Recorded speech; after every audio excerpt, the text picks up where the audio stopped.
Welcome everyone to the channel. Thank you so much for joining. I am doing a review for Guardians of the Galaxy 3. So, Guardians of the Galaxy 3 is the third film in the Guardians of the Galaxy franchise, and it is also written and directed by James Gunn. So the question is out there, what everybody has been saying, is this the best movie since Endgame? Yes.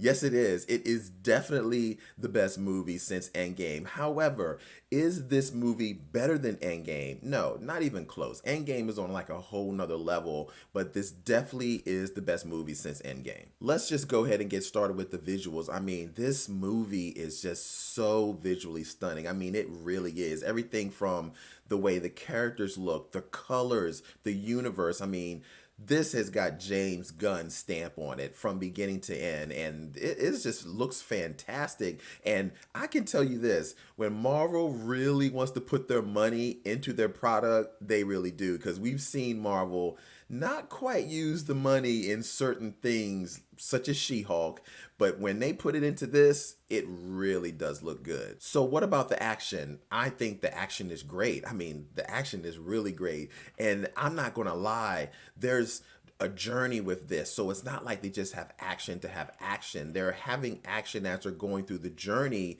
with this story with Rocket Raccoon, and it just is so good. I mean, I'm not even gonna lie, there were some parts in this film where I didn't think some characters were going to make it. I mean, I was really on pins and needles, like, oh my God, this guy is not going to make it. But it was really good. I mean, James Gunn just really does a great job with the action. So yeah, the action top notch in this film. What I liked about this film so much is that it's giving you so much of the Guardians that you love. If you love Guardians 1, you love Guardians 2, you're going to love this film. It's giving you everything about the Guardians. I mean, James Gunn not only is giving you a Guardians movie, but he's giving you so much of these characters. And that's what I really enjoy. Like, you're getting those moments with Peter Quill and Gamora and Nebula and Drax. I mean, everybody gets their moment in this film, and that to me is what makes it so good, because I felt that in Guardians 2, there was so much focus on Star-Lord that I think a lot of the other characters such as Drax and Nebula, or, you know, and they got kind of washed under the scene, but that doesn't happen in this film. He gives all of these characters their time to shine. With that being said, though, there is a particular character in this film that they teased in the trailer and in the Guardians 1 at the very end of the end credit scene, Adam Warlock. So Adam Warlock is the one character in this film that it just doesn't work. I mean, you could have the film without him and it wouldn't even hurt the film. And his character really started the film, and you know, you had this one particular moment with him, but he kind of just falls by the wayside. His story is kind of wasted in this film. But I do like, he has this goofiness to his character, which I really enjoy. But I can see how some hardcore fans of Adam Warlock may not really like that, but I thought his character, the way it was in this film, that goofiness and kind of funny and quirky like, I think it fit perfectly in James Gunn universe, in this Guardians universe. I love Gamora, so let's get to that. I mean, Gamora, they really make you know that this is not the same Gamora that was in the previous Guardians. I mean, this Gamora, she's more of the angry Gamora. She's more like Gamora was, and you can tell that why she is considered like the dangerous woman in the galaxy. I mean, but honestly, she's cool, man. I mean, she's like one of the homies. She's like one of the guys, you know, she's like one of the bros. I mean, it's so cool. And to see that relationship with her, with this gang, and that relationship between her and Peter Quill, that is so funny. Oh my gosh, and I almost forgot. Star-Lord makes some history here because he drops the first F-bomb ever in a Marvel movie, and I was like, was that just something that he did and they just kept it on camera? But either way, it worked. It worked well in this film. But yeah, watch out for that. Star-Lord throws the first F-bomb. The High Evolutionary, he is a really good villain. I mean, Marvel's had some really good villains, and they had some bad ones. He is on the upper tier of one of the better villains that Marvel has. The only thing about the High Evolutionary that I can say is every time this guy talks, he is yelling. It doesn't matter who asks him a question or what he is saying. This guy is yelling, and I can't remember the name of the character, that the actor that is playing him, but he's giving a great performance. But he is yelling quite a bit though, and I was like, oh my god, he's yelling at everything. But overall, it's still he's still a really good villain. And his connection with Rocket Raccoon, and where you start diving into more of Rocket's story and how it entangled with the High Evolutionary. That's a pretty. I would say that is like the meat and potatoes of the of this film. I mean, Rocket's story in this film is phenomenal.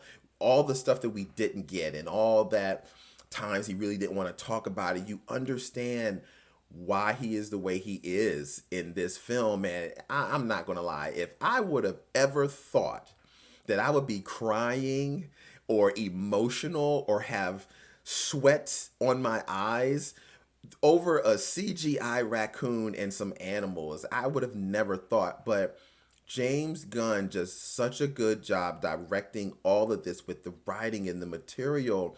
It's just so freaking phenomenal, and it's touching, and it's very moving, and it just makes for such good moments in this film. Groot, it doesn't have much in this film. I'm not gonna lie. With Adam Warlock being missed, Groot is another character that gets missed as well. I mean, you don't really get a lot of Groot in this film, but it doesn't hurt the film. It actually he's a side character, so it helps. I mean, Groot is still doing his thing. So Groot is being Groot, but I don't want you to think, Groot doesn't get as much airtime as some of the other characters. But I will say that I really love Nebula in this film.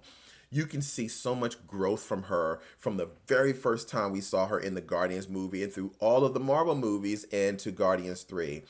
I think her story is one of the best stories overall in all of the Guardians, and Nebula is actually one of my favorite characters in the Guardians universe, and you're going to love her in this film. She is fantastic in this film. So I guess the question is, is James Gunn leaving? He is leaving the MCU, and now he's going to go over to DC. So it really makes you wonder, wow, what's going to happen now with the Guardians, because James Gunn is leaving, and he's written and directed all of these films, and he has his stamp on this particular part of the franchise. And it makes you wonder, you can only imagine all the wonderful things he has planned over at DC, but it is going to be quite a bit of hole to fill now that he is leaving. And I do want to tell you guys this. There are 2 end credit scenes. Do not leave the movie theater. There's a mid-credit scene and an end credit scene, so you definitely want to make sure you stay for that. Now, I watched those scenes.